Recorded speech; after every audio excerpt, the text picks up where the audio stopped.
Gents, I just want to pause the episode for a moment to let you know about the Strong Men of Value Academy.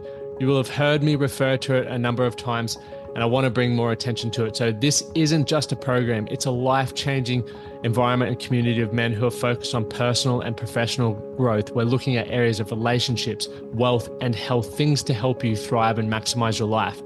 Imagine having bi-monthly one-on-one coaching sessions with myself, weekly group coaching calls, and an incredible brotherhood of high achievers by your side. Now we're diving into resilience, leadership, and holistic growth to not just succeed in your career, but to thrive in your health and your relationships. Your journey to greatness, it starts here. So join the movement and you can apply for the Strong Men of Value Academy. You can head to themanthatcanproject.com to find out more.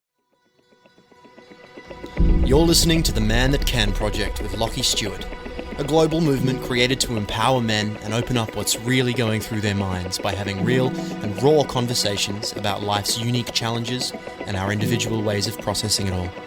Welcome to The Man That Can Project.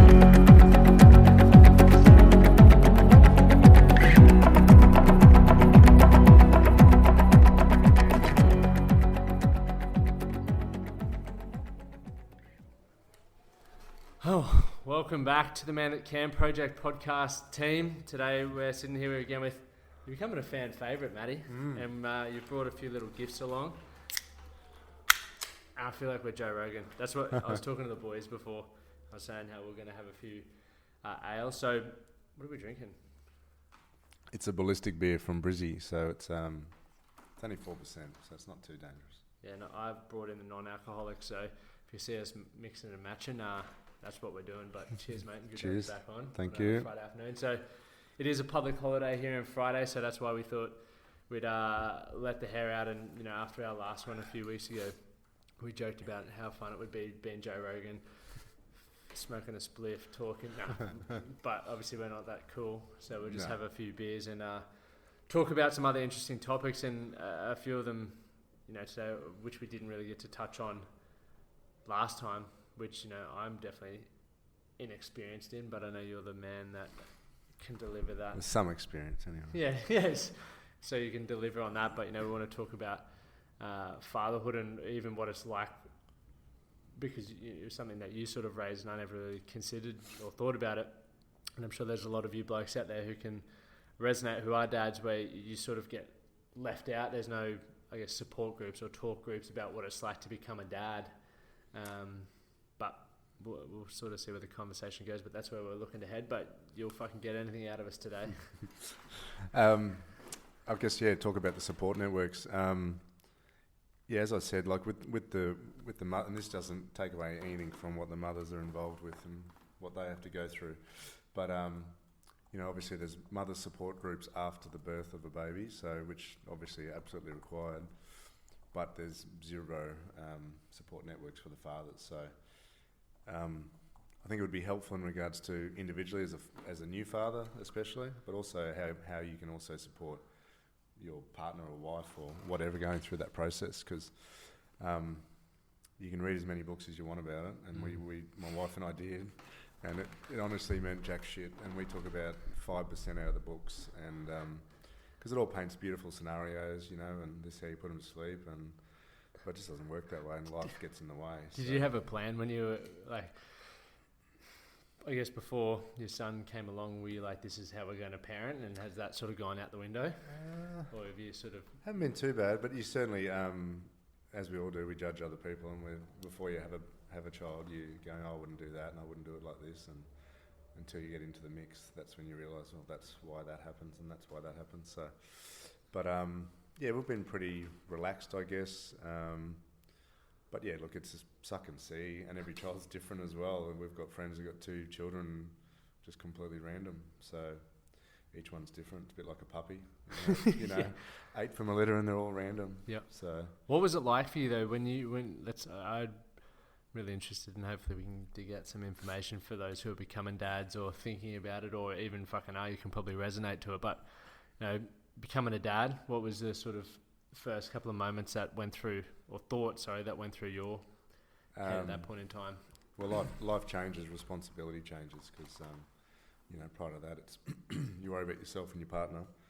But it completely changes, and your view of the world changes in regards to what's important, I guess, straight up. Like, my wife had a cesarean, and that was a bit weird. It was a bit like cooking a steak. Like, it was like an operation, like it was all planned out. It wasn't spontaneous. So you go in, you sit there and wait, and then you go to the next room, and you go to the next room, and then half an hour later there's a baby. So so that's pretty weird when he comes out, and you got no idea what he's going to look like.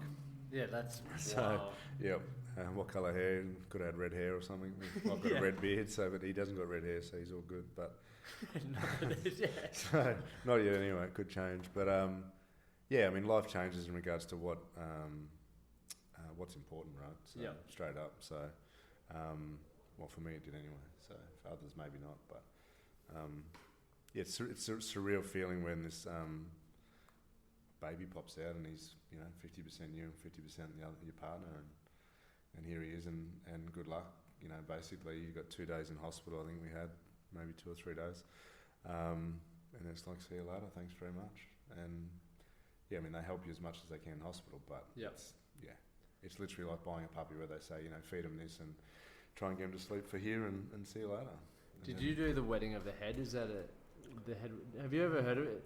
Because Amy had never heard of that. Going out on the drink. Yeah, and I was like, maybe that's just a Toowoomba thing.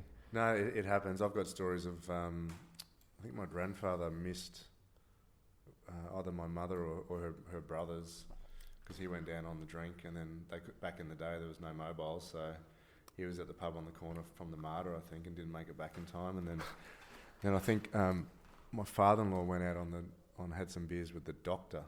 Really? Who was going to deliver the baby, because he said it's going to be quite some time. So they went down the road and apparently had a drink or something, and then delivered it some hours later. This was in the UK, I think, from memory. Far out. So back in the day, it was probably a bit looser. Yeah. But some blokes do. I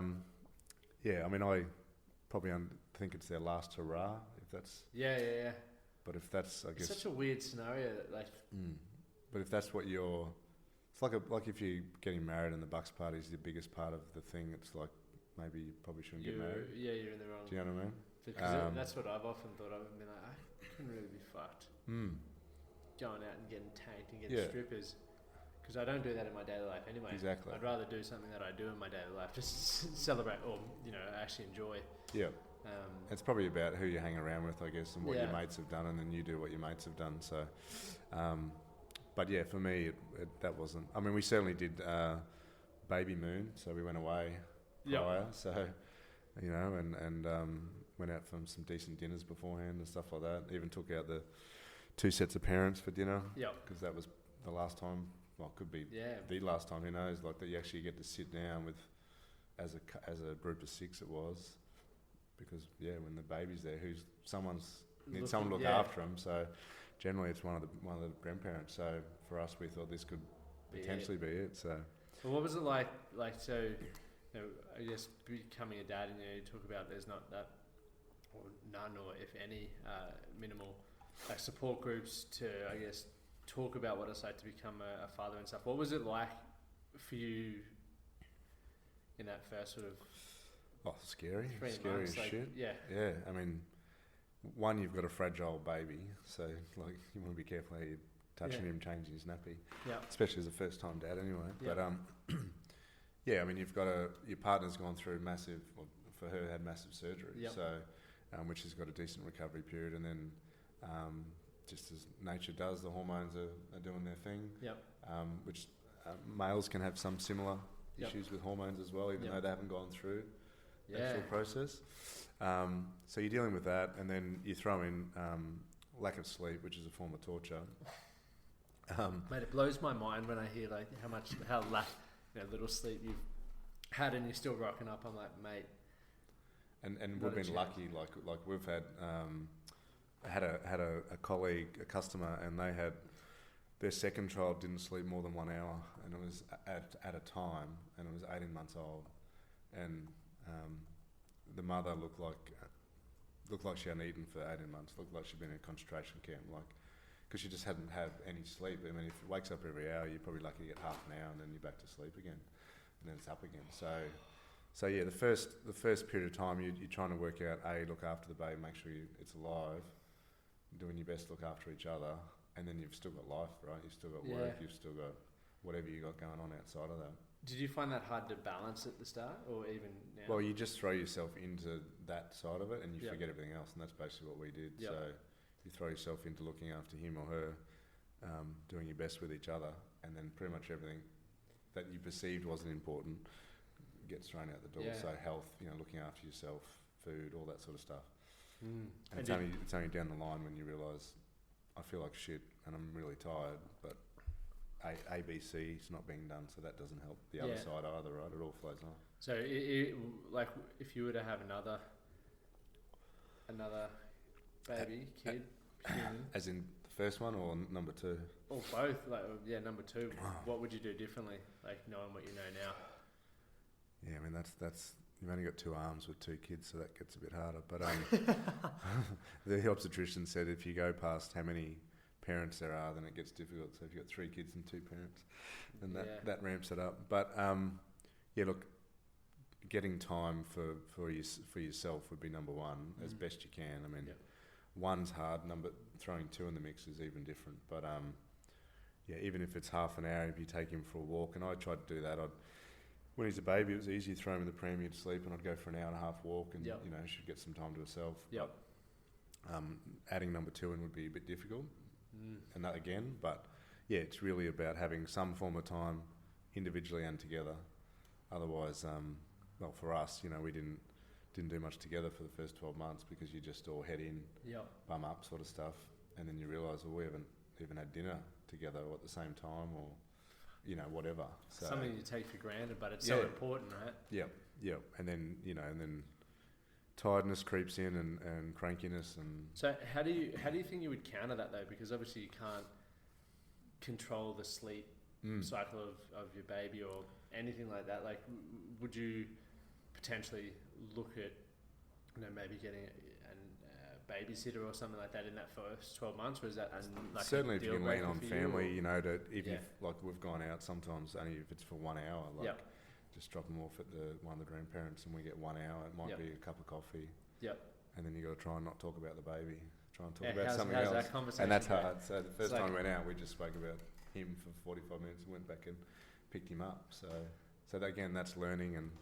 leaving that on the table, and then trying to talk about real life as well. Have you got any good conversation starters from that? No, just do your best. I mean, you're just happy you've got an hour, right? So, but yes, certainly blocking time, and also when you have, how can you put it, like when you have your actual own time, i.e. baby sleeping or whatever, is don't burn that time. I can imagine it'd probably be quite easy. Because you just want to sit down and you just start scrolling your phone. Next minute, hour and a half's gone, the baby's crying, you're back into it, and you haven't actually relaxed, you know what I mean? Or you haven't switched off, or you haven't, I don't know, done 100 squats and got some exercise in or something. So, it's not easy. And there's no playbook, there's no book. And like I said, every baby's different. So we've been incredibly lucky, he sleeps pretty well. But if he gets sick, he has pretty crap sleep. So that can wake you up. And we might only get 2 or 3 days of it. But at the end of those couple of days, everyone's a bit on edge because you've had broken sleep. What do you feel the biggest challenge for you was, like, in becoming a dad? Like, was there anything that really, I know you mentioned sleep and time for yourself and all that sort of stuff, but was there only one thing that you can really think of that was lacking in your life that may have had a negative, a hugely negative? Probably my health wasn't, as in physical health, wasn't where it should have been. I had plenty of time, leading up where... and I think if you're physically healthy when you start losing sleep and all that sort of stuff, you're obviously going to handle it better. So for me, that was pretty big. And now I've returned the other way where I'm getting that back into check slowly but surely. So hopefully I'm seeing you on the gram all the time and in the gym fucking smashing it. Doing my best. All hours of the Someone said last night, I think I was there at 7:45 or something. They're like, what are you doing? I'm like, well, you just got to, wherever the time is, you just got to find it.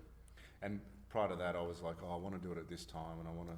It's like, just do it. Just whenever. find the time, and even the wife now just jumps downstairs and does 20 minutes on an app at a random time. It's just whenever you can find, and don't worry about I can't get an hour session in. Just just do 15 Fucking do minutes. what you can. Do a 2K run, like it's Mate, I think 10 that minutes. that'll be the biggest challenge if I ever have kids. Will be because I'm so regimented. Yep. I'll lose control, losing my structure.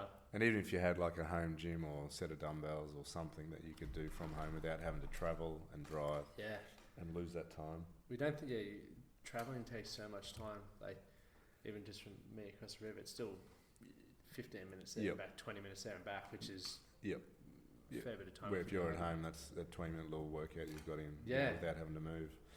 So, but yeah, for me, physical health was a big one. So if you can get that in check before babies come along, that would be handy. Yeah, 100%. And also the responsibility of this kid is now going to be a mirror image of what you give it, and that's the scary part for me anyway. Hey, yeah. In saying that, like, what changes have you implemented, and are you obviously very conscious of that when you're at home? Rather, probably sometimes it's easy. I know full well it's fucking easy to just come home and just drop on the couch. Yeah. And if you're grumpy, I feel like mumbling sometimes and carrying on. But imagine being present and turning, as best you can, turning up with a smile on your face. Sometimes that's hard. You've had a shit day at work. But sort of trying to reset myself before I walk in if I can. A couple of breaths or whatever, or just 2 minutes in the car, and then whether it's turn the phone off or just try and delete that shit out of your head. That's the most underutilized fucking thing in the world. Yep. Because I've only just started doing it. Like even like a cranky customer now, I'll sit there and just take 3 breaths. Yeah. Sometimes I still get the shits, but it might take the edge off. What it could have been worse, but. Communication is the biggest key as well between you and your partner, obviously. So, and if shit's not working, you need to put your hand up, and vice versa, and just put it out on the table as much as you people don't want to hear it. And that's probably one of those things to establish. Well, the way I've always thought about it, I've taught everyone, because I've been with Amy for like 7 years, and everyone's like, "Why aren't you just fucking married yet?" and all that. And I was like, when we were 2 years, I was like, I've got the 2-year rule, right, where I don't want to, I want to really make sure I know you. And then it went to 5 years, and then 7, and because I'm really cautious about that. You see so many relationships fall apart once, there's added pressure, whether it's a mortgage, a child, or, not saying it's all that. Well, actually it is added pressure. There we go. It is, but it's lack of time together and all those people, things. The relationship has never practiced dealing with stress like that, so they just fucking crumble and you see divorces. So for me, I'm like, I've been challenging Amy for 7 years. Prepping her, getting ready. Just to make sure, because Yep. I think, communication, you said it with your health, make sure you rock up, well not rock up, but you're as healthy as you can be going into that next chapter.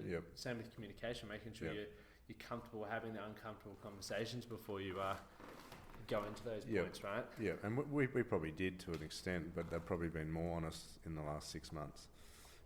Because you're dealing with X, Y, Z. So, but they're uncomfortable. They're uncomfortable conversation around parenting. Like, you can have 2 different styles and you're 2 different personalities, and not that we vary that much in regards to that, but and it can be even periods of time where we have it where she'll be looking after him for the day. He might have had a bad day. He could be tired, cranky, sick, whatever. And I come home for an hour and I'm not the fun dad, and I roll in there and and he thinks I'm all sweet, and then she's like, fuck, like I've just dealt with this for 10 hours, 8 hours or whatever, and I've rolled in there and he's just laughing his head off. We have a play. I've never thought about that. Yeah, and it's only really starting to come now, like noticed in the last few months. Even she went away for the first weekend with some friends for 2 nights, so it was me and him batching for the weekend. And that was scary for me. Really, when it shouldn't have been, but it was just purely from the, I think the perception that I had, in regards to males can't provide the emotional and this, that, and everything else for the child. That was from me anyway. So I got a lot of confidence out of that weekend. How was that whole experience for you? Was it? Because I know fucking full well there's a lot of blokes out there that don't have, and they're always relying on the mother to be there to feed and do all that sort of stuff when they cry. Like in my defence, we were prepped and ready. Like dinners were prepped, and it's like so that was obviously helpful. But I was really regimented, like an army camp. Like we were up and let's go to the park, let's tire him out, bang, bang, bang. And it was an awesome weekend. We had a really lot of fun. And did you find that was an extremely good bonding moment? It was, absolutely, yeah. And like we bond obviously as a family, but you need to bond individually as well. They need to have attachment to both parents. You know, and there's so much research out there now. If they've got good attachment, then that provides such a massive platform. Even if for whatever reason the relationship has issues or breaks down, if they have good attachments to the individual parents, then it's a massive springboard for good stuff, you know, as an adult down the track. So we've been really conscious of that. But yeah, so that weekend, I think it was Friday, Arvo, midday Friday or Sunday lunchtime, whatever, and she come home and she was like non-existent. So it was like, who are you? I'm with Dad. Like, I was the man, like, you know. How'd that make you feel good? It was good for me, but you're like... it wasn't good for her. And I get it as well, where sometimes, he'll be clingy to her and he won't even want to say goodbye to me. Is that a challenge? Like, what is that actually like? Because I can imagine, you know, I know the way people, how I've behaved in the past.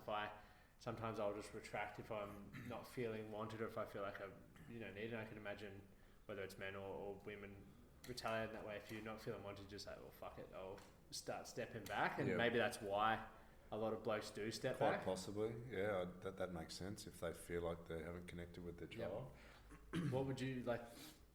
But I'd suggest if you haven't connected, then you haven't been balls in. You know, you haven't gone into it. So, because I mean, we've always, like I say, tried to spend time individually with him, do stuff. You know, whether it's whatever it is, but as a family as well. So, and he needs to be comfortable with both parents, because I could imagine if, let's say, the father wasn't as involved or whatever the situation was, and the mother does go away for 2 nights, well, maybe that is a shit show because that connection isn't there with the father. So that maybe changes how that works out. And but would you say in that situation, like, eventually you got to fucking build that connection? You have to, right? Yeah. And again, this is a study of one child for me, so you know, number 2. Well, it's one more than me, so so number 2 could be completely different, and that's the thing, right? So, and you know, generally the kids can have more of attachment to the mother in the first, I think it's 3 or 4 years or whatever, and then they can, like, as a boy, they can then transfer over to being you know, dad's boy or whatever. But it seems for us we're pretty much split, but he'll go through stages where he'll want me to put him to bed, or he'll want, you know, for whatever reason, I don't know. So, man, that brings so many questions to my head because I'm thinking about, like, obviously, you know, logically talking about it right now makes sense, but obviously when you're going through it and feeling, you know, rejected, and you might, like, it's pretty hard. Like, I've been leaving for work and like, see you mate, give us a kiss, cuddle, and nah. And for the first couple of times it happens, you're like, it's like a dog not coming to you, you know, like times 10, right? You know? And you're like, I made you and I wiped your ass. You know, when you got a dog in the backyard and you both call the dog and it goes to the other one, you know, but this is times 100. And the first couple of times I would literally, the wife, like, my face would drop. It would be like, you know, shoulders drop, body language, okay. He doesn't want to say goodbye, but it's not that. It's just him being a toddler or whatever. You know what I mean? So how have you learned to process that? Because I'm sure there's a lot of lads out there that are dealing with that now. Yeah, just be comfortable. That's part of it, right? Yeah, it's not personal. Yeah, it's not. Yeah, I wouldn't know he's doing it on purpose at 18 months. Yeah. He's not being vindictive. He's not trying to position me in the corner or anything. And probably over time, obviously the first one, then you realise he does it to the wife. At times, you want me to put, like I said, wants me to put him to bed. Or, you know, whatever rhyme or reason for that, I don't know. It's kind of cool though, just thinking of ways to make it feel good. It's like that they can just be solely, like, give you 100% of their attention when they're not distracted. You know, we're all, if there was a room of, you know, if there's 3 people here, the focus would be split. And but it's good that a kid can just go, right, I'm locked on Dad today, or I'm locked on Mum tomorrow, so you do get 100% of that. It feels pretty good, don't get me wrong. Like, you get a kick out of it. Yeah, you just sit there going... Yeah. Like, if you're the winner for the day, so in that sense. Yeah, but like, in the case that you're not the winner, like, how do you choose to act? Obviously, you know, you said those first couple of times it was hard. I'm sure it's still hard to this point, but obviously you're aware of that. Like, how do you choose to I guess, respond in that situation? Do you do extra things around the house, or or would you just carry on with your day as usual? Pretty much just carry on now. Yep. Like it's I guess, like I said, the first couple of times it happens, you think you've done something wrong, but it's not. It's just, Yep. so then you get comfortable with the feeling that this is, and then when you see it happen to the wife or whatever, then you go, okay, well, it's not me. Bitch. Yeah, I don't stink or whatever. But so it's just part of the deal. So you get comfortable with it. But the first time it happens, you get a little bit shattered. Do you almost feel like it's got, how like a dog, right? Like a dog always looks at you like you're the greatest fucking thing in the world. Yep. Even if you yell at it one time or whatever, the next 2 minutes later it's like, boss? Pretty Dad? much, yeah. It's like with a baby or with your son or with your daughter, even if they choose not to choose you for the day, you still got to keep looking at them that way to build that connection, because they feed probably so much off energy more so than absolutely. if you're going there moping around, you're like, I don't want to hang around this. I've got no doubt it's they will play off the energy like we do in rooms, right? And probably more so for them, because that's all before the words are coming, that's what they're working off, is your body language and your connection to them and whatever. So gents, maybe just thinking for those who are going through that, or potentially having children, like that might be an area, and that's why the working on yourself is so important, so you can actually have some tools, or like you said, and even being aware of it, and even the meditation, that stuff you don't see results. It's not like painting a wall and it's a new colour. You know what I mean? Yeah, nice. How good's that look? How much better do I feel? So it's pink like that fucking table behind us. Yeah, I wouldn't have chosen that, but anyway. But it comes without you realising it. Like for me, I've noticed, I think I'm up to 85 days or something, and I've noticed... Mate, you're absolutely thumping. Just quick tangent, guys. Maddie and I have been having a competition every day. It's like, who's going to slip up? We were even, and I had a few beers and missed a Sunday, and now he's just blown ahead, and I'm really upset. And now it's my life goal not to slip up. It's my life goal for you to slip up. You'll probably drug me up or something. I won't know what happened. Yeah, steal my phone. I'll be trying to do it on my computer or something. But I've noticed my patience has, because I don't have great patience. Yep. Like I'm not good at things that are fiddly or putting IKEA furniture together. I just don't have patience. So, but my patience with him, I believe, has, I don't know which way to put it, dropped or whatever it is, but I'm much more patient with him. So if he's not doing something I've asked him to do or whatever, I'm just a lot more cruisier with him. So and I think that's really helped as well. But that 10 minutes a day, again, to get your own space and just reflect in your head for 10 minutes. Yep. I didn't really notice it until probably a couple of weeks ago that I've realised that I'm a lot more patient with him. Mate, honestly, 85 days is fucking huge. You're going to hit 365. I need to do it at least end of the year now. Yeah. But and like you said on the app, right? It shows you how many hours you've had time to. So even as a parent, if you just get that 10 minutes a day, if you can say, I just want 10 minutes of meditation, just so try powerful, that. Like I'm up to 18 hours or something without even realising it, right? So that's substantial, right? Yeah. And you think over 3 and months or whatever it's been, that's a shitload of time. Because I always think about this, and the reason why it's really good to have this conversation on here, obviously we're trying to help men be the best version of themselves, and that ripples into different roles in their life. I mean, obviously being a father is one of those roles for a lot of blokes. I always think like you wanna.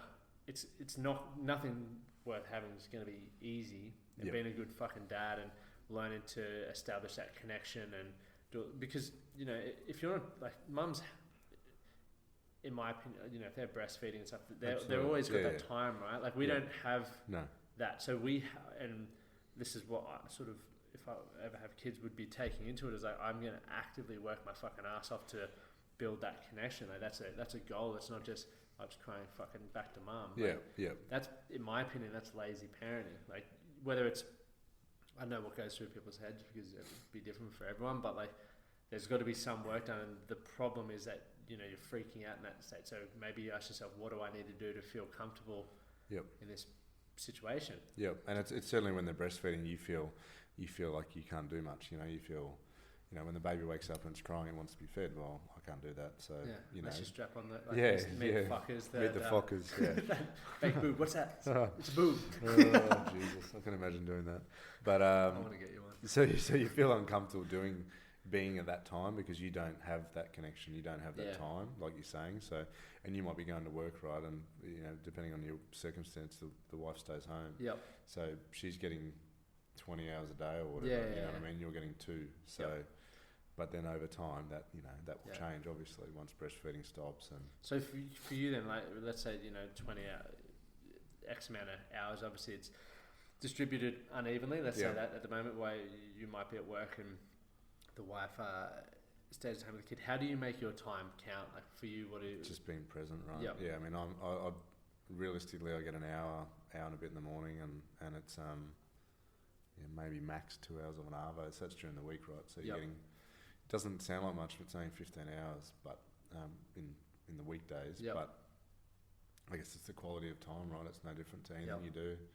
Work out, whatever it is. If it's junk time, then it's going to be a junk result. So. So it's about being present, and even, I now drop him at daycare most days and pick him up, and it's like a 15-minute drive, but it's awesome. It's just me and him putting on music, or put Shepherd on there. Put Shepherd on there. He wasn't too keen on a few. But, so funny. Send me that video. As long as they realise he does it to a lot of others too. So For some reason, you like John Farnham and mate, I'm a big some fan randoms. of John Farnham as well. He just went nuts for Farnsey, But yeah, so it's about that 15 minutes of being present. I generally try not to answer my phone, unless it's if it happens to be urgent. But generally, it's just me and him for that 15, and then worst case, someone waits 5 minutes for me to return their call. So, but it's been a process to work out that as well, because previously I'd be like, "You drop him off at daycare, I'm too busy at work." Where now I've had to go, "No, that's not cool," and that took for my wife to put up a hand and say, "This is bullshit." Like. And which was hard for me to say, like, I'm earning the money, like, whatever perception you have, I got to work. But again, it's about making good use of time in all aspects. So then I now drop him off. She gets a bit of a time to herself. So then hopefully she's in a better space. So we all win at some point. Yeah. But, and then if I'm busy, then she'll drop him off or whatever. But 9 times out of 10, I do that part now. But I really enjoy it. I don't want to give it up now. She'll be like, I'll drop him off. No, it's all good. I've got it. Get out of here. So I've now worked my day to make sure that I have that space to do that.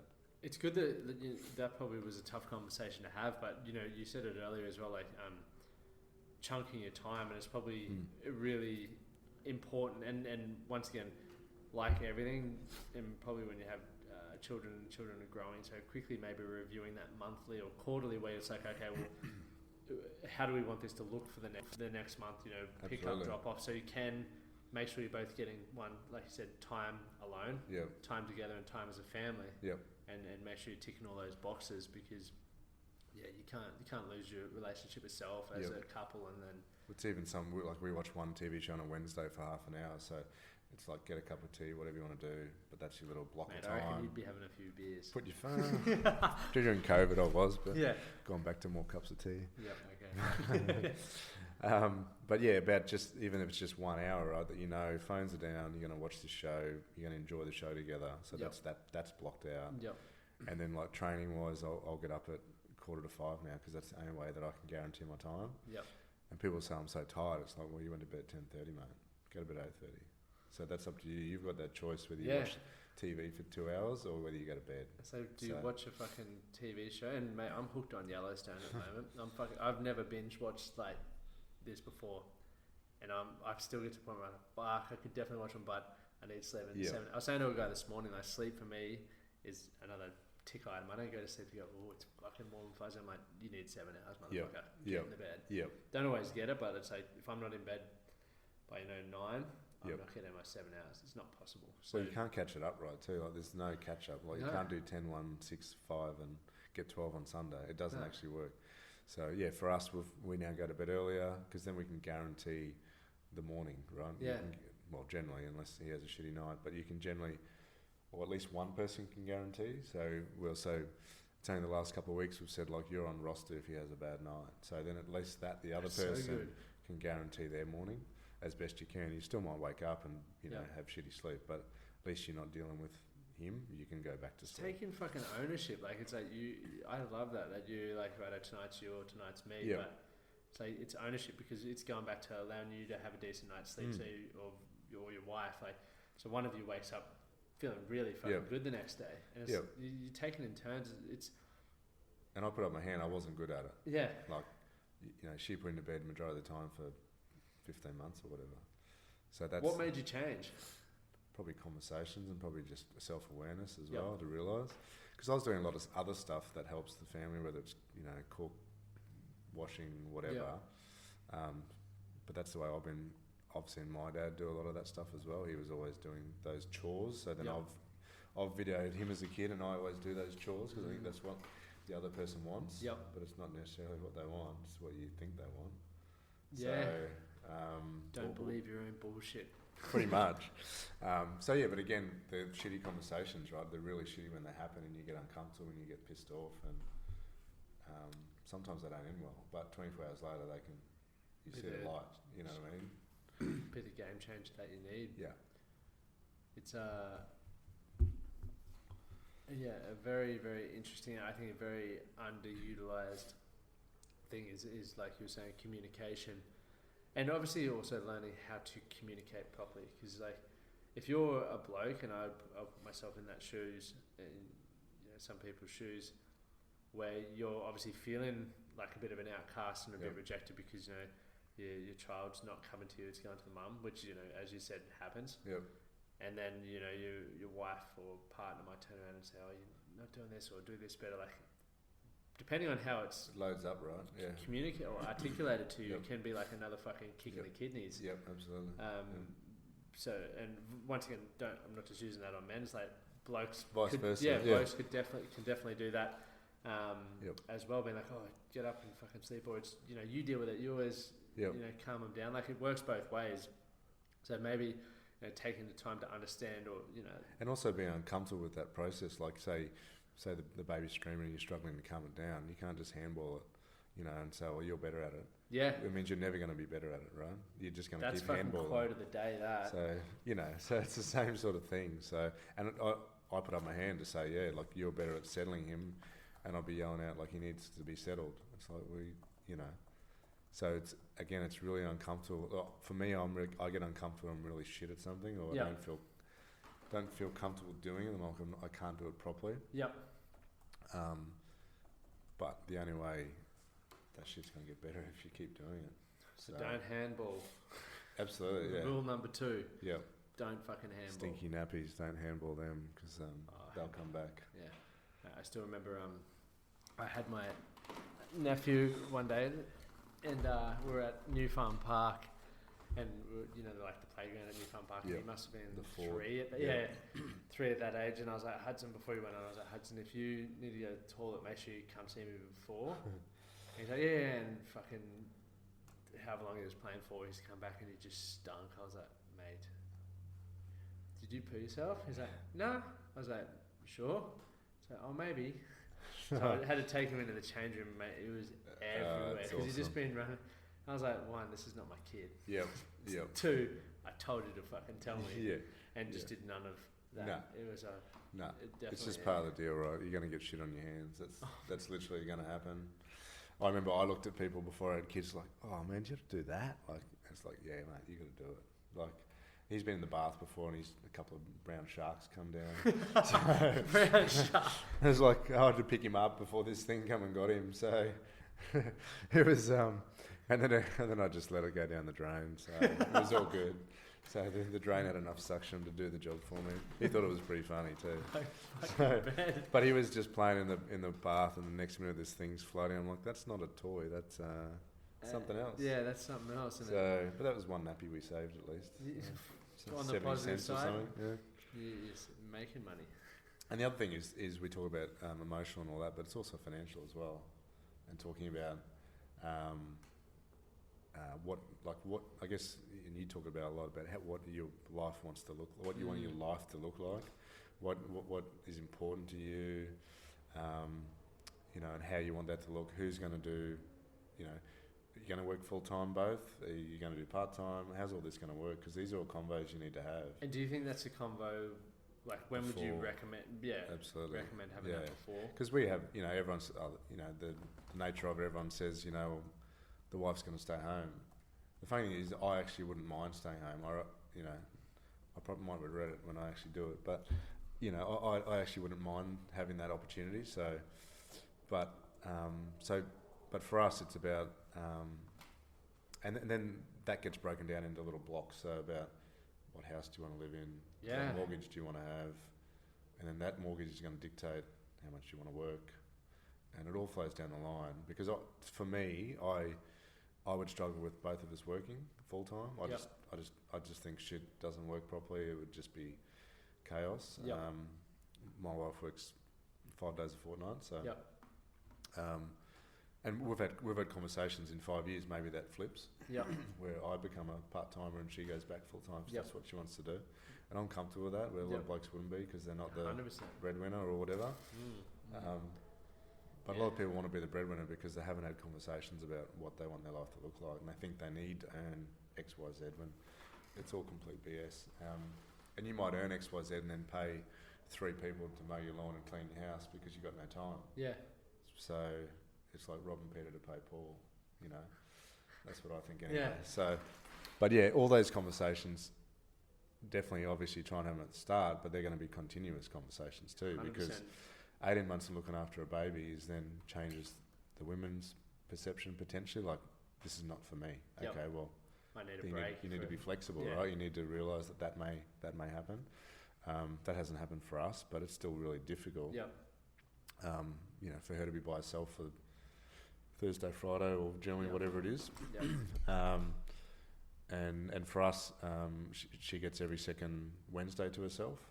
Sometimes that's chores, but sometimes it's just to herself. And for me at the start, it was like, well, we're paying daycare, and then you're going to get a day to yourself. It's costing money, but then, you know, when I think about it, it's like it's a good investment because she gets a day to herself. 100%. You know, so cool that you guys do that. So you got to be flexible about it. You got to really talk about that shit because if, again, like health, if you're going into it with not your ducks in a row, I can totally imagine how shit gets scary when you go under financial stress. Say you're both working full time, whatever it is, and then I can totally see our relationships go pear-shaped. Because that'd be the last thing that would get looked upon. And then when it's all going shit, right, what do people do? They start drinking, they start buying shit, they start whatever to release it, looking for an outlet, and then it's just a snowball effect. So, so for us, we still haven't decided on what the life is going to look like. It's a constant conversation. Yep. Where do we live? What is it? What house? Is it a house? Is it a unit? It's all trial and error, right? Like feedback. Once how many kids you're going to have? I mean, that's all. How many you guys having just on record? No record. Potentially 2. Yep. Definitely potentially 2. But also I don't want to be too old as well, and that's for me. What am I, 38, heading to 39, so 3 would be scary for me because that's just, you know, I've got 2 hands and that's 3 kids. Yeah. If time and money was afforded to me, I'd probably have more, but 2 would be fine for me. Yep. But the way I look at it, we weren't guaranteed 1. We had struggles with 1. Yep. So for me, that's a blessing. And then, what was that like? Do you mind talking about it? Was that not good a beer as well? Yeah, I think I do. Throat's getting keep dry. Talking, mate. I can tell you're a bit parched. Matty's going to take over here. Look, my wife had some fertility issues, so that was, again, probably me deer in the headlights where I wasn't as engaged as I should have been in that process, to be quite honest, which wasn't helpful for her and probably helpful for us. But it got to a point where it was looking potentially less likely that it would happen. So for me personally, it's a nice noise. Isn't it? Wow. Yeah, let me just replay that. There you go. For me personally, I felt like I was comfortable if it didn't happen. Yep. Which I think I was, but now that it has happened, and now I know what it's like, it's been really awesome for it to actually occur. So it would have been interesting to see if 2 or 3 years down the track, if I'm in my 40s and it didn't happen, how that would have then affected me. Yeah. But yeah, so for me, for us, it was a blessing that it happened. With Gilly's issues, it was a concern going through the pregnancy, but that all worked out well. Yep.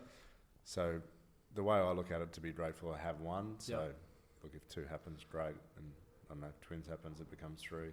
Here it seems to be extremely common. Like Brad, he's coming back on next week as well. Like they had IVF. Yep. Like, and he'll talk about that.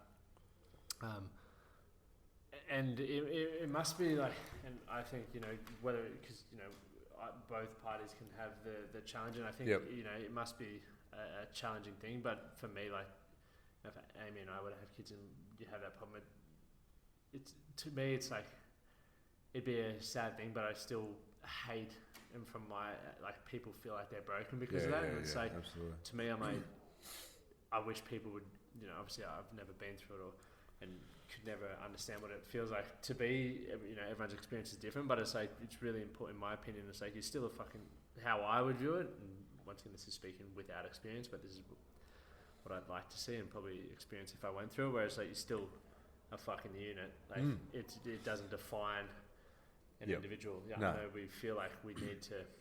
And it's the pressure coming down the line, right, from mother, grandparents, mother-in-law, friends.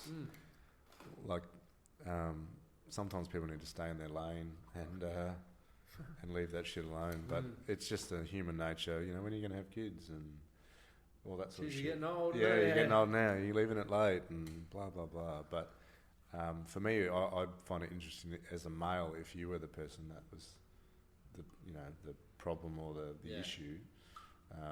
Problem's the wrong word, but having the issues to have a child, I wonder what that would be like as a male. Well, and it's not like, my thing is like, I think about all bullying, right, where people get picked on for fucking, all kinds of shit. Yep. It's not like, who in their right mind, like people aren't going to actively choose to do it. It's just out of your control. Yep. So one, people who fucking rip into people for that, you're a fucking twat. Absolutely. And 2, like we put a lot of pressure on ourselves, like you were just saying, Maddie, whether it's passed down or whatever, we feel like we're not complete. It's like, you're just fucking different in your own way. You've probably got other areas where you excel, and everything happens. In my opinion, once again, haven't gone through it, but everything happens for us, not to us. And it might be because you need to adopt a kid, or who fucking knows, right? Like, but if you allow that one thing to define you, and from the way I view it, I'm like, man, it holds a lot of people back. Destroys people's fucking. And most of the time, you'll find, Brad might talk more once sometimes once the first one happens through IVF, or even once you believe that you're not going to have a child because the doctor said it's not going to happen. A lot of people have the child. Because the stress is gone, pressure's gone. They're not talking about it to people anymore. Like, you've told your mum and dad that shit's not happening. Grandma's got off your back.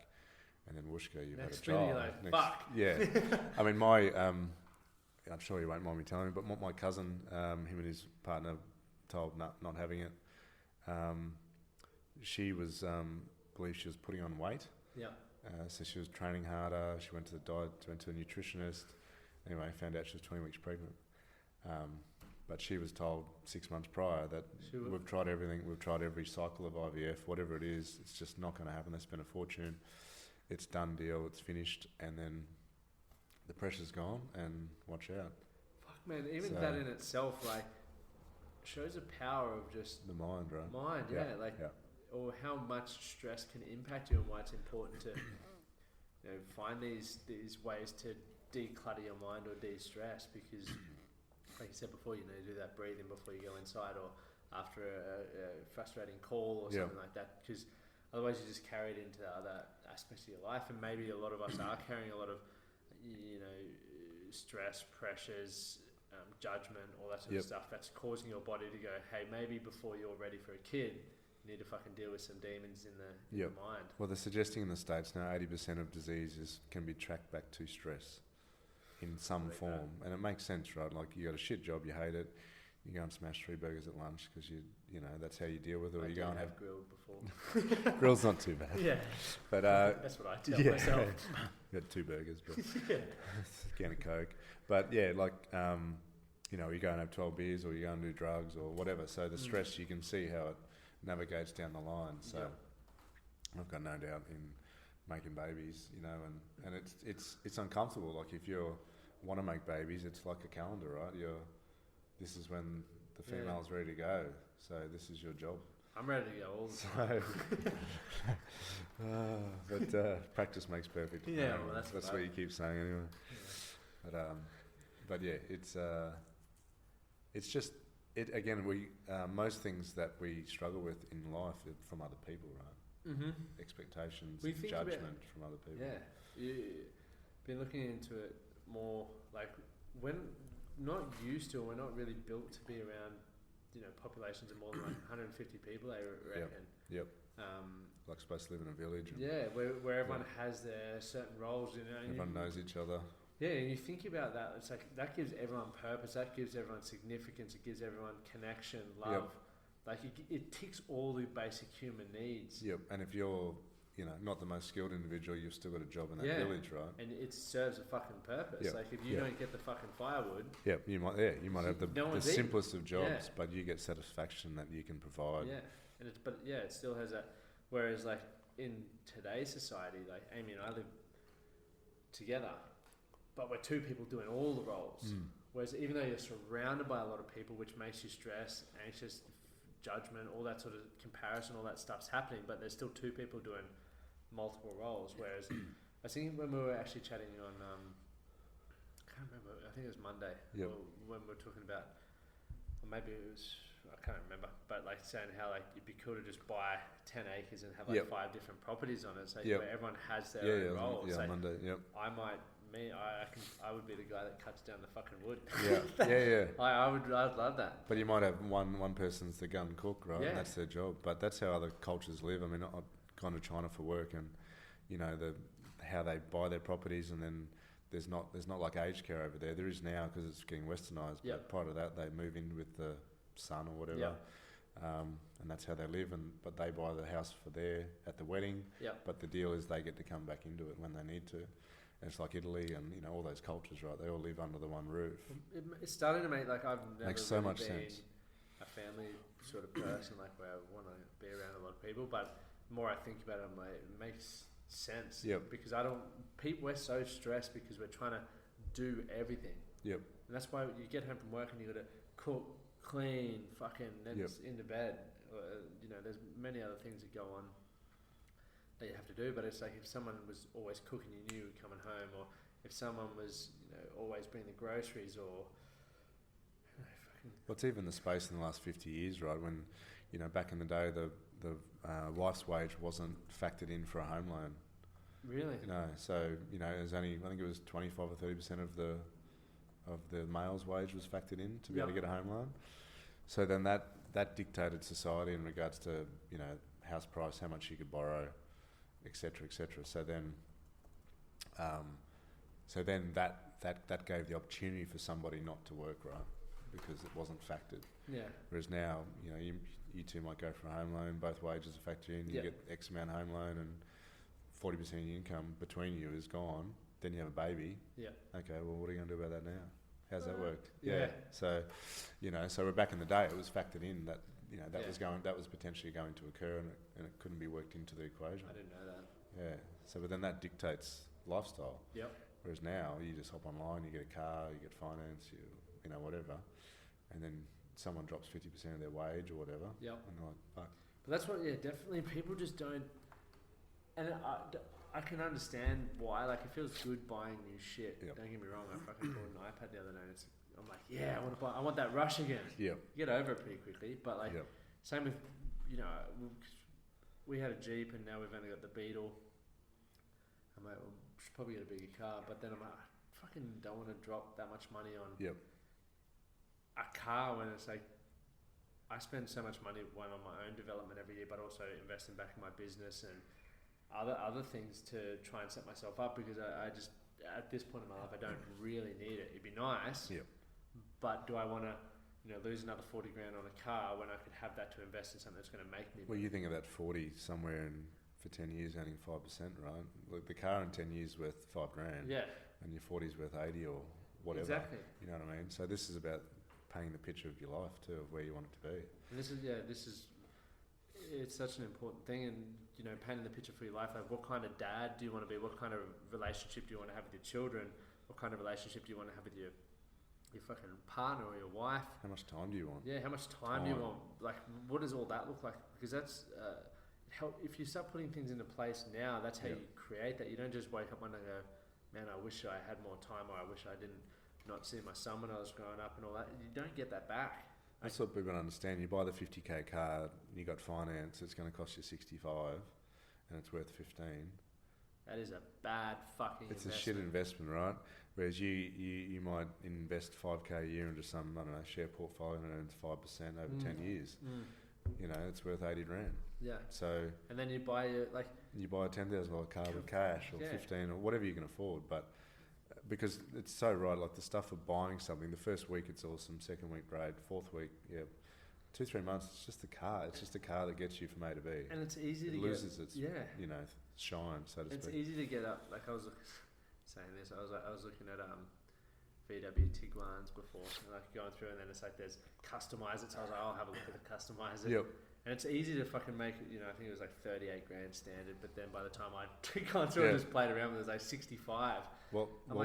You can't fucking justify. It's still a car, right? Yeah. It's still going to get you in the same position. It's got the same airbag as the first one. And if you don't have the spare 65k, that is a dumb fucking place to put your money. Like, just get something to go A to B. Like, that really, if you can't afford it, that's all you get. In my opinion, that's all I get. Well, we actually bought a Tiguan, and this is one of the stupidest things I've ever heard in my life. But it was classed as a demo because it had 17 kilometres on it.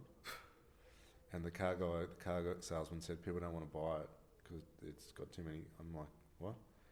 So it was cheaper as a demo, and I got an extra year warranty because as a demo it's classed as a used car at Volkswagen. So they gave us an extra year warranty, but he said people want zero, and he tells them there's no such thing as zero because it gets spun on the manufacturing line, and they're like, nah. Like, you're literally paying like 3 or 4 grand extra it was. You drive out of the fucking driveway, and it's got kilometres on it. Like, are you fucking stupid? So my car still smelt new. It literally must have been like a couple of laps, of someone test drive. But same thing. I brought the base model. Look, the other ones look beautiful. But again, that's what I've been leather, sunroofs, got all the gear. I've been like, damn, they're slick. Yeah, and it's hard because I get drawn into that. Like, but then it's a matter of being self-aware and pulling yourself out of it. 100%. Like, because very quickly you go and buy the car. It's pretty easy to do. It goes into all areas of life, and like that awareness, as you said, to say, a lot of us want to be good partners, want to be good parents, want to have financial success, be healthy, and we think about it, but we don't do the right things to get us there. Yeah. It's like, right, well, if you're going to blow fucking, let's say, the 68 grand on a car, don't have it. Yeah. I'd be like, nah, man, you got to earn that. Yeah. Like, what do I need to, what could I invest in myself, or what do I need to learn that's going to help me get that additional money to make it worthwhile, the expense, or the outlay, rather than just going, fuck yeah, I'm excited by the leather seats and the 4x4 and the nice fucking keyless entry. And that was all get me. Get me wrong. It does, and that's all smart marketing. I think I told you the other day, like Lexus in the US bake choc chip cookie smell goes through the Lexus showroom because it all works, right? But it's about what you want and about and for me it comes back to who you're buying the car for. Or whatever it is. Yeah. Are you buying for you, or are you buying because you can pull up next to your mate's car because he's got the base model, and you're like, you must be struggling. You've only got the base model, mate.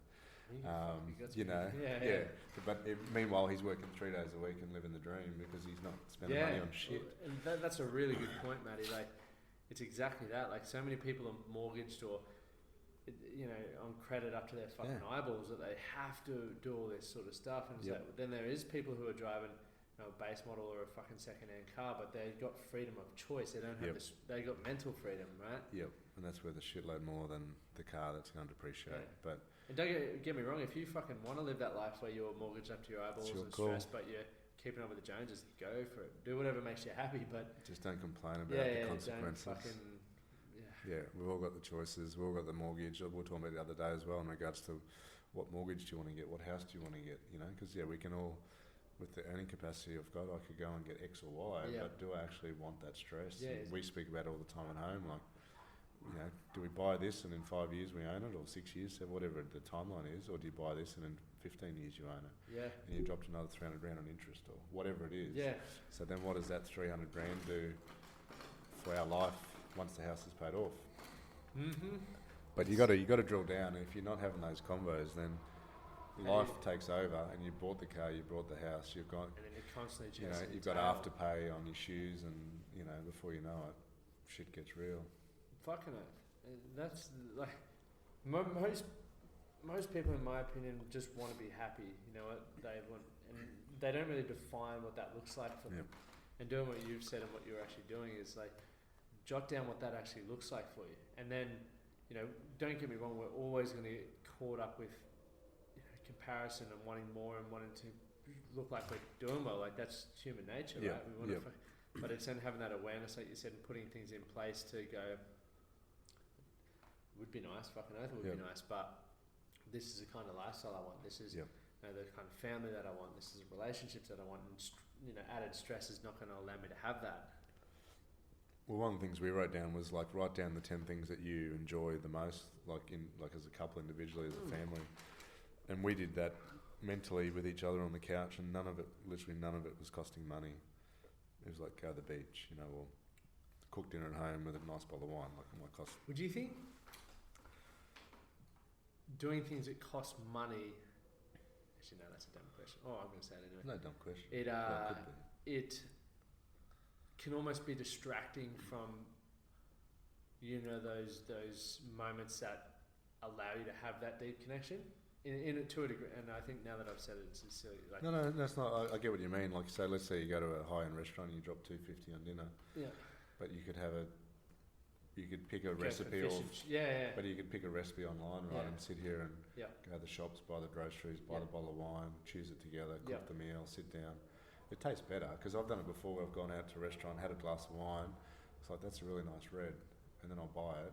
It tastes like shit, or I don't like it the next time. But it's because of the moment I was in, because of the food you're having, or even just the mental thing that you're sitting out looking over the river or wherever it is, or so it's adding top of a mountain in Italy or some shit. But when you actually go buy that wine and have it at home, it's too much stress. Just red wine. Fair play. That's not a stupid question. I mean, because you can have a $50 night at home, and I reckon get more connection out of it, right? Yeah, 100%. Very. It's interesting. I hope we've definitely made relationships confusing. Well, they are. And when you think you've got it sorted, it's not. I think it all boils down to the same thing, right? Like you got to take ownership or responsibility for wanting to make things better, and there's many different ways to make things better, and also when you're dealing with other people, that just fucking amplifies the amount of ways that it takes. And you're dealing with other people's upbringing, you're dealing with other people's perceptions. As you've said numerous times, everyone's got different beliefs and etc. So, but you're in the environment, however many hours a day with that person that has could be completely different political beliefs. We still have different political beliefs from time to time with the partner, but being comfortable to hear those as well without blowing up and so. But shit's not easy. If you think getting married or having a long-term relationship is easy, then you're pretty naive. In that regard as well, I know there's people that go through the motion of being like, they either get a job to start their own business or get that uni degree, and it's like the next step is getting married and then having the house and then the kids, and then after that they've run out of things to try and keep their relationship excited. And massive divorce rate. Divorce rate's huge, rather than going, okay, well maybe the next step here is how do we get the relationship back to being passionate or exciting or whatever it was, whatever we want it to be like, and in that comes growth as individuals, but also as a couple. It's even losing yourself, like we've noticed in 18 months, like we weren't selfish enough with our own time as well, do you know what I mean? So I was joking with my mum the other day, and I was like, Dad needs to get a hobby, because he used to coach soccer, and now he's just all into work, and he's going to retire in half a dozen years. I was like, well, what's he going to do? You can only clean a boat so much, or they live in a unit, so like what are you going to do with your time, do you know what I mean? And we I think we can all do that. Like I still play over 35s football on a Friday for that reason. With a couple of beers, it's fine. Doesn't matter tonight, we'll be right. But you're playing. Don't play at 8:30, so most of it will be out of the system. But it's all good. But it gives me that 2 or 3 hours of outlet, and connecting with the boys and whatever it is, and take the piss out of each other. But I can see if you delete all that stuff, you go head into children and that's your only focus, yeah, absolutely. You come out the other end when they're left home, you're like, g'day, what's your name? Who are you? Who are you and who am I? And it does. I don't believe it'd make you a bad person by choosing to be selfish to a degree to look after yourself. Well, the kid's going to get, your family's going to be better for it. 100%. So, my dad was coaching football a couple of nights a week. Quite a large boat just going past us quietly. Sorry for... With a party happening. Yeah. No social distancing. Not at all. But yeah, my old man, he's coached football a couple of nights a week, Yep. but my mum would get space to herself. Yeah, So she loved it, absolutely loved it. So, so there's swings and roundabouts, right? If you don't do it, then I'd be pissed off at home if I'm there 7 nights a week on top of each other as well. Yeah, fucking hell. So, but we're all different, so whatever floats your boat. So, first time dads out there, what advice do you have for them? I know we've just given a fucking ton. By we, I mean you have. I've just been in for the conversation. But what advice would you have for someone who's just become a dad, or someone who's in the process? Well, it's happening. It's happening. It's becoming. It's cooking. Yeah, it's cooking, so to speak. Look, my cousin told me before I had kids, like, no matter how many books you read, you won't be prepared for it, and that's completely correct. Because the books are done by that person with their perception of what it is. Yep. So it helps, but it doesn't prepare you for shit.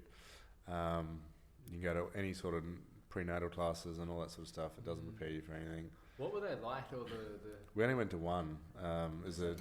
Yeah, well, you could do it over like 6 weeks for an hour, or you could do this massive block. So we did the blocker because I didn't want to go in for 6 Wednesdays or whatever it was. But I mean, you change the nappy on a doll and that sort of stuff. So again, you're not prepared for it. Like, the doll's not moving, the doll's not kicking, the doll. You don't have to hold the doll's neck. You know what I mean? Like, it's not real life. But there's enough scary stories. There's one, the lady told us that this couple had 3 girls and they wanted to have a boy, or the husband wanted a boy. So they went again, and they had triplet girls. So they ended up with 6? 6 girls. Oh. Like, could you imagine that bloke? Fuck. So, so be careful, gents, if you're Wrap trying to get that boy. Tool. If you're trying to get another boy, or you want a boy. Durex what is it? Durex? Durex? I was going to say Duracell. I was about to say Duracell as well. Well, either or, get Duracell or Durex. Well, they're both involved in that space. In different forms. Anyway, we'll leave that one. Yeah, next up. But in regards to, I guess, fathers, it's hard. It's really hard. I give little advice as I can because it's because everyone's so different. But one's just getting in the mud. Yeah. It's really getting into shit. When it happens, you just need to get involved. It's hard, but it's enjoyable on the other end. Yeah, and I can imagine it's only going to get better for you. Yeah, because I think the connection I have with him is purely about being involved, but that connection wouldn't be there, so maybe my perception would be different. So I can understand them when a father doesn't get that connection and they just go off on their merry way.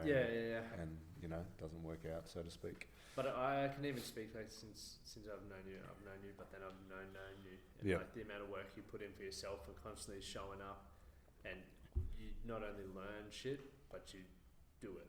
Well, that's the other thing about it, is not forgetting about yourself. Yeah, that's probably we haven't really even spoken about, but because if you continue to work on yourself, then your child's going to reap the benefits, right? So, 100%. And vice versa, if you don't, and you sit there and sing 6 tinnies every night in front of the TV, well, they're going to get that result as well. Yeah, don't be upset when they don't feel connected to you, or when they're 16. Or when they're 18, they're writing themselves off on tinnies. So it's just dad used to do it. So it's I mean, you can't, like, even with my dad, I saw him progress through his work career. He was a tradesman, progressed through there. His football, he progressed to coach state teams and all.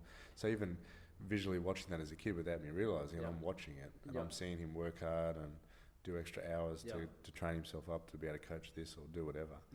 And I had no idea when I'm a kid, but when you get to an age, or when you have a kid, then you realise what was happening or what sacrifices they made. You think, it's really not much, but when you have the kid, then you realise, okay, that was a pretty decent sacrifice. Fucking oath. So, Yeah, so be prepared to do that, right? And if you're constantly growing, then that's good for your partner and good for your children. But all like simplest advice would be just to get stuck into it. Yeah. Don't sit on the sidelines. Fucking rip in. So. Rip in. But yeah. Have you been going? I didn't even get to ask you. We dived in straight into it. I was going to ask, how's your week been? Yeah, week's been pretty good. Work-wise, we've all been settling down with COVID and all that sort of stuff. I'm sick of hearing about it, to be honest. Yeah. It's what everyone talks about. So, I'm trying not to talk about it. Obviously, don't watch the news. Try and limit all that. Get rid of all that negativity out of your life. Fucking challenging. It's toxic. It's really toxic. So, but no, in general, life's been pretty good. Obviously, been back in doing my weights program that you've been supplying me with. You've been, I've seen it before, like, I would jump on Instagram and there's like deadlift and on the bike crushing it. It's fucking just good. Trying to be consistent, really. Yeah. That's really all it is. It's hard, but it's... And back to finding the time whenever you can find the time. Yep. So. Even if you only get like, one modality or one part of it done, it's still better than...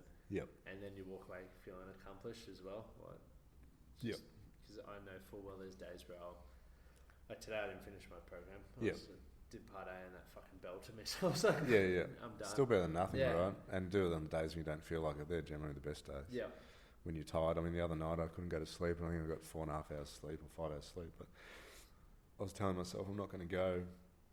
But I just went and worked itself out. And the day was better for it. Yeah, 100%. Make it, once again, prioritising that time for self. And guys, make sure you are taking some time to check in on yourself or your mates as well, because obviously during COVID, depending on where in the world you are, we got listeners literally from fucking... Were you saying Czech Republic? You were like number... Yeah, I've been chatting in so many countries now. It's awesome. Maybe number 5 or something in Czech Republic or something? Yeah, no, we got down to number 2. Number 2 in Czech Republic. But then, it's like 200 and something, over 200 and something countries now. Like right. More than that. Like, but then cities is... Like Afghanistan or something? I don't know whether we're there, but... Kabul, no? We're in some fucking random places, so thank you, iTunes or whoever. However it works. Yeah, they're pushing the algorithms around. It's fucking awesome. Just keep it going. But make sure you time to do that. And if you want to check in with Maddie, it's Maddie_J_S. It's not too exciting. It's like a tongue twister, that one. Yeah. I didn't want to put my name on there. You need to change it to Maddie the Man. Didn't want to be some random thing. Yeah. But, you're slowly getting more active on Facebook, which I like to see. Or in the group, anyway. In the group, yeah. I don't like Facebook. Yeah, I don't like As in either, the business of Facebook. It's good for business. Yeah, it's good in the community group as well. Yeah. So if you're not in the group, get in the group. Definitely get in the group, because it's good. It's helped me in the last month or two. Yeah. To check in with people and to be support for other people. You have a win, you put it in there and everyone gives you a little thumbs up. It's all helpful. Yeah. People have been having some really good wins. So, Matty, thanks for jumping in again. That was no worries. An awesome chat. Thank you. That was I learned a lot on that one, to be fair. Until next time, guys, we'll chat to you soon. Thank you for listening to the Man That Can Project podcast. My name is Lachlan Stuart, and I hope you enjoyed this episode and found it helpful. If you did, please take a moment to rate and review the Man That Can Project on your favorite podcast platform.